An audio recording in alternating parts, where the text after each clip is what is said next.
আসসালামু আলাইকুম রহমতুল্লাহি ওবারাকাতু। তো বন্ধুরা দেখেন, আজকে আমি আপনাদেরকে টিকিয়া বানায় দেখাবো। আমি এই টিকিয়াটা রোজার মাসের জন্য ফ্রিজ আপ করে রাখবো। এটা হচ্ছে ইফতারিতে খাওয়ার জন্য। তো দেখেন, আমি এখানে হাফ কেজির বেশি গোশ নিয়েছি। হ্যাঁ, গরুর গোশ, এটা হাফ কেজির বেশি হবে। আমি এখানে নিয়েছি। আর এখানে উপকরণ হচ্ছে আদা নিয়েছি, রসুন নিয়েছি, ডালচিনি নিয়েছি, এলাচ, লবঙ্গ, তেজপাতা, পেঁয়াজ, শুকনো ঝাল, এগুলো নিয়েছি। আর কিছুটা নেব কাঁচা ঝাল। এই যে আমি কাঁচা ঝালও কিছুটা দেবো, একটু ঝাল ঝাল হবে। তো দেখেন, আমি প্রথম হাফ কেজির বেশি এখানে মাংস নিয়েছি। এই মাংসটা আমি প্রথম দিয়ে দিলাম। তো এখন মাংসটা আমার দেওয়ার পরে আমি এখন ডালগুলো দিয়ে দেব। ছোলার ডাল, আমি ছোলার ডালগুলো দিয়ে দিলাম। এখন আমি যেটা দেব সেটা হচ্ছে যে দেখেন, আমি উপকরণগুলো দেখাচ্ছি যে আমার হাফ কেজি ডাল আর হাফ কেজি গোশ। তো আমি এখানে দেখেন হাফ কেজির বেশি গোশ, তো আমি এতগুলো রসুন দিয়ে দিচ্ছি।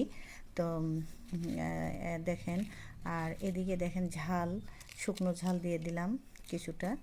আর এখানে আমি একটু আদা বেশি দিলাম। আদার সেন্টটা আপনার যদি টিকিয়াতে একটু বেশি দেন তো সেন্টটা খুব ভালো টেস্টি হয়। তো আমি একটু বেশি আদা দিয়ে দিয়েছি। তো এখন আদা দেওয়ার পরে আমি এখন কিছুটা গোটা গোটা পেঁয়াজ কেটে নিয়েছি। আমি এখন পেঁয়াজগুলো এর ভিতরে দিয়ে দেবো সব। হ্যাঁ, আর নিয়েছি কিছুটা তেজপাতা। আমি কিছুটা তেজপাতা দিয়ে দিলাম। আর দিলাম কিছুটা ডাল। আর আপনার যেটা দেব সেটা হচ্ছে যে গরম মশলা, এটা আমি দিয়ে দেব। দেওয়ার পরে আমি আপনার এখানে আমি কাঁচা ঝাল দিয়ে দেবো কিছুটা।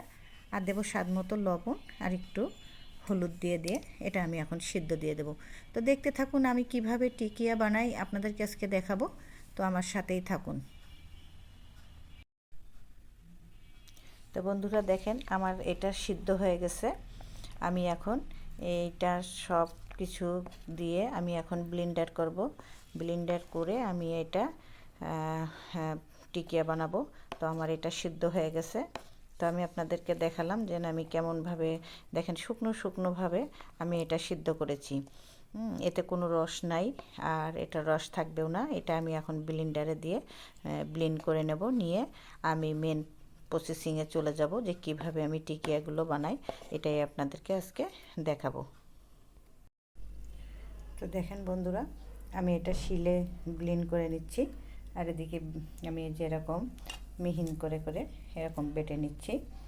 আমি শিলেই বাটছি, আমি ব্লেন্ডারে দিলাম না। তো আমি এইভাবে সবগুলো বেটে নেব। তো দেখতে থাকুন আমি কিভাবে টিকিয়া বানাই। তো দেখেন, আমি এর ভিতরে দুইটা ডিম দিয়েছি। দুইটা ডিম আমি নিয়ে এনেছি। আর আমি পেঁয়াজ কুচি, কাঁচা ঝাল কুচি দিয়ে আমি এটাকে এখন সুন্দর করে ম্যাশ করব। আমি দুইটা ডিম দিয়েছি এর ভিতরে। তো এখন এটা সম্পূর্ণটা ম্যাশ করব, করে আমি গোল গোল শেপ করে এগুলো আমি ফ্রিজে দিয়ে দেব। তো দেখতে থাকুন। তো বন্ধুরা দেখেন, আমি টিকিয়াগুলো এইভাবে একটা বড় একটা স্টিলের প্লেট নিয়েছি। এইভাবে শেপ তৈরি করে আমি এটা এখন ডিপে দিয়ে দেবো। এটা 2 ঘন্টা পরে এখান থেকে তুলে আমি একটা বক্সের মধ্যে বক্স করে রাখবো। তো বন্ধুরা দেখুন, আমার কাবাবটা এই যে দেখেন আমি এখানে মাখায় রাখছি। আর এখানে গোল গোল শেপ করে এখানে আমি এইভাবে করে রাখছি। তো বন্ধুরা দেখেন, আমি এগুলো 3-4 ঘন্টা ফ্রিজে শেপ বানিয়ে এটা আমি ট্রেতে করে রেখে দিয়েছিলাম। তো এখন আমি এগুলো সম্পূর্ণটা তুলে আমি এখন বক্সে ভরে রাখবো। এটা আমি রোজার মাসে এটা খাওয়ার জন্য আমি এরকম করে রেডি করে রাখছি, যাতে আমার রোজার মাসে আমি এটা দিয়ে ইফতারি করতে পারি। বা কোনো দিন হয়তো ভালো লাগলো না তরকারি খেতে, তো কয়েকটা ভাজলাম, এভাবে আমরা খাবো। এই জন্য আমি এভাবে বক্সে ভরে ভরে রাখবো। আর হচ্ছে আমি টিকিয়াগুলো আসলে খেতে খুবই ভালো। তো আমি এইভাবেই টিকিয়াগুলো করি। তো আমি রোজার মাসের জন্য আমি আগের থেকে প্রস্তুতি নিয়েছি যেন আমি এগুলো করে রাখবো। তো দেখেন, আমি কিন্তু এখানে কোনো হলুদ ব্যবহার করিনি। যা যা উপকরণ দেওয়ার ছিল আমি সেগুলো দিয়েছি। এখন আমি এগুলো সুন্দর করে বক্সে ভরে রাখলাম। এভাবে আমি এখন ডিপের মধ্যে রেখে দেব। দিয়ে এটা আমি রোজার মাসে এটা আমি খাবো। তো আমি এইভাবেই হচ্ছে করে রাখি।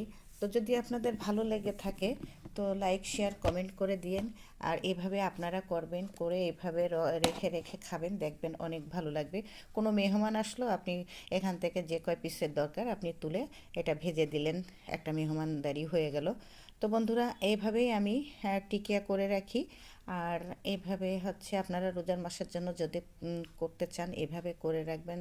শুধু রোজার মাস বলে না, এমনি সময়ও আপনারা এভাবে করে রাখবেন, যখন লাগবে এভাবে তুলে এখান থেকে যা আপনার এখন ইচ্ছা হবে আপনি এরকম তুলে এটাকে ভেজে আপনি এখন মেহমানদারিও করতে পারেন। এটা সব সময়ের জন্যই এরকম খাবে। শুধু